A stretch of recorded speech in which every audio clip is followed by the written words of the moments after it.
folks, and welcome to Subjective Thoughts. And our book for today is Good Omens by Terry Pratchett and Neil Gaiman. Now, there are angels, demons, the Antichrist, and a lot of weird shit in this one. So if you are in any way squeamish, you have been warned. Also, spoilers. Alright. So, as I've already said, this was written by Terry Pratchett, may rest in peace, and Neil Gaiman. Quite a long time ago. I think it came out in the 90s, maybe. And I think Good Omens is quite a popular book. Actually got a Netflix TV series a few years ago already. I don't know, I just know there is one, but I don't watch that stuff, so I don't know exactly when it came out. But I've read this book I started reading it when I was a teenager in 2013, and I finished in 2014. I had a hard time when I first read it. A hard time reading through it, and I found it very boring. But I still finished it. I really didn't like it. Now, fast forward to now, being 30, and it's 2024, and I thought it's been years, maybe I should give it another chance. And then Alex also wanted to read it, so I asked her if she'd like to buddy read, because I wanted to reread it, and thus we buddy read it and finished it. And this time around, I liked it a lot more, surprisingly. There's still some bits in it I liked less, but there's a whole different experience. So the story's basically you got heaven and hell, and the infallible plan, and there's gonna be, Armageddon. So the Antichrist is brought to Earth. He's gonna be sent, and then heaven's gonna try to influence him, and hell's gonna try to influence him. So it starts with 11 years ago at a hospital. It's a rainy day, and they bring the Antichrist and switch some babies around. And the hell side are supposed to follow the baby, and they do the switching. And we also got Curly and Aziraphale. That's supposed to be Curly. That's Aziraphale. Aziraphale's the angel. Curly's the demon. They've been there from the beginning, the creation of the world. Curly's the serpent, the snake, and Aziraphale. I guess they're supposed to be an angel. I don't know a lot of stuff about the Bible. Alex, when we read it, told me it's got a lot of the Bible studies, so a lot of stuff here I missed or didn't get the references that well. But yeah, so they're in a... Well, they're not really friends, but they have this sort of relationship where they're just always there, and they talk about this stuff, and they actually like being living in the human world. They quite like it. Neither of them particularly want to fight, really. So the switch happens. They get the kid, and both of them send their people to influence him. And then comes the big day. The kid turns 11. He's supposed to get a dog from hell, and then to begin everything. And they get to his birthday party. The young boy called Warlock, and they wait. Aziraphale's there, Curly's there, they wait. No dog in sight. And then they realize, shit, we got the wrong boy. So there's been some kind of mishap 11 years ago, and they've been influencing the wrong child all this time. And the real Antichrist, whose name is Adam Young here, has grown up without any influence in a small town somewhere. And then begins like the days before the end of the world, and Curly and Aziraphale are trying to find where the boy is, and it is sections, and it goes between them both of them, Adam Young and his three friends, And then also the four horsemen of the apocalypse. And in this case, there I looked. It's war, death, um, uh, famine, and the fourth one, pandemonium. No, there's something else. But here it's pollution. So you also got there. It moves between other characters, and you also have a witch finder army. Well, just one man that hires an old man that hires a young man. Newt, his name is. Uh, Palusifier. And you also got Anathema Davis. She's the descendant of a witch that wrote a book of prophecies that also helps along the way. That's essentially it. They're all getting to then the last day. The last day, and Adam, his powers are awakening in him. He's been using them all his life, but now it's awakening in him, and things are starting to get fucked. He causes Atlantis to rise, storms, like the things are going pretty shit. And because of the fuck up, Zephyril's about to get punished from hell, but he manages to escape the two demons they send after him.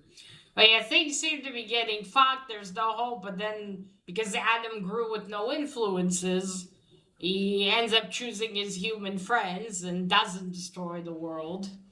And when finally, like, meet he and his friends, they destroy three of the four horsemen: war, pollution, and famine. Of course, death you can't destroy, but Adam tells him to fuck off, essentially. And then Bill Basil and the voice of God Metatron arrive, and they're like, no, we need to have this war. Essentially, heaven and hell, they just want to fight. They want to duke it out. They don't really care much about the world, but Adam does. And he says, why? This is not needed. And that's it. The day is fine. Adam makes sure the people that were involved, it's everyone, his friends, the old man from the Witchfinder army. Oh, there's also a Madam Tracy, and not Curly and the Zephyr, but the other one's new on the theme, but they don't really remember anymore exactly what happened. It's like always on the edge, but they're not gonna remember it. And life goes back to normal. Then you got Sunday, the day after what was supposed to be the end of the world, or the first day of the rest of their lives. Newt and Anathema receive a package. She's in her rented cottage. And it's like something like a new book of prophecies from Angus Nutter, not descendant, her ancestor. And Anathema's like, because the whole family's been going around the book of prophecies for generations, 300 years. And Newt's like, maybe leave it. Do you really want to continue doing this for the rest of your life? And, after everything that happened that day on Saturday, Adam gets in trouble and has to be home. He's grounded. But he ends up, doing some magic and creating a hole in the fence, running after his dog. And Dodo, so sorry. He's barking. He's like the hell dog that Adam got. He named his dog Dog. Instead of being like this big menacing dog, he's like a little mongrel. But yes, still interesting. He quite also enjoys being a regular dog instead of hunting down in hell.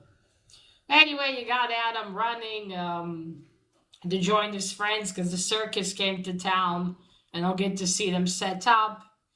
And as he goes, he sees Anathema has burned the new book of prophecies. And Adam sees like the spirit of Angus Nutter smiling as she leaves. And then he runs and picks up some apples from the tree and then is like, oh, if someone put it there, well, why shouldn't you take it? But before that, there's a scene with Curly and Zephyr. Funny enough, that's something I kind of remembered from the book. I didn't remember really anything else. I remembered that. And so when they're talking about this, what if all this thing was just supposed to be, this was how it's meant to go. And, God intended this all along. This was going to be it. He didn't want us to fight, he just wanted, he put the tree of knowledge there. Why would he put it there? Why would he put a neon sign on it? Like, don't eat from this tree or you'll get knowledge. What if that was his plan all along just to see what would happen? But before they can further talk about it, you got God there. He says, I forgot what he said to them. He said a word. Let me have a look because it's not. It's like right at the end. I think I'll be able to find it. Where is it?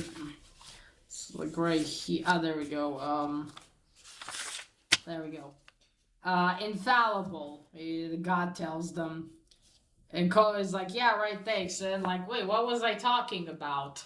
And Nazifra is like, oh, probably not something important. And then they go have lunch. And then at the end, Adam's like, about apples. Like he says the price of taking them is worth it every time. And that's it. And I did describe it, everything with a lot of shit happens here. As not the main point. But yeah, that was good omens. I think if I knew a lot more Bible stuff, I probably would have understood a lot of it better. But even without knowing, it was still, this time around, very interesting. I will say, I like the parts mainly with Curly as Ephrael and Adam and his friends. All the other side characters I was a little less interested in. Like, I knew it wasn't bad. And the old man from the Witchfinder Army, his name is Shadwell. He was also pretty interesting, I suppose. But then the rest of them I didn't really care for all that much. But still, overall, a good read this time around. I think I might try to reread this again in the distant future, perhaps. But yeah, I definitely enjoyed it this time. And there's other Neil Gaiman books, of course, I like. Well, this one now has 3 stars instead of 2, like I gave it the first time. But yeah, that was Good Omens. I think, well, if you like Neil Gaiman and Terry Pratchett's writing styles, I think you'll like this. Oh, but to be warned, there's a lot of British humor here, which a lot of it I honestly didn't understand. I think, well, yeah, you need to be British, I suppose, to understand sense of humor. Like, there was one point, I think, where I kind of chuckled at something, but that was it. Other than that, I was just like, okay, I think it's, like, I get that it's a joke, but I just don't find it funny. Basically, I need to put here that clip from Star Trek. That is a joke. I get it. It is not funny, but I get it. But yeah, that was it. That's something that I struggled with a bit. But admittingly, it wasn't as bad as The Hitchhiker's Guide to the Galaxy. That one killed me.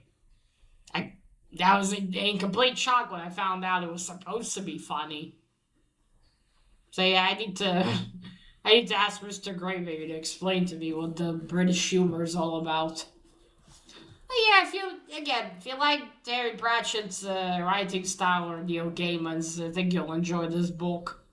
And well, at this point, a lot of people read it. So I remember reading something on how people wrote to Neil Gaiman that they really liked this book. Now I can kind of see why they liked it. Back then, I definitely couldn't. I don't know, maybe I just read better nowadays than I did, because I think maybe at that point I was still learning how to read. So maybe that was part of it. I don't know. I don't know what it is. Uh, yeah, that is it. That was Good Omens. And I've almost forgotten, that is the cover over there.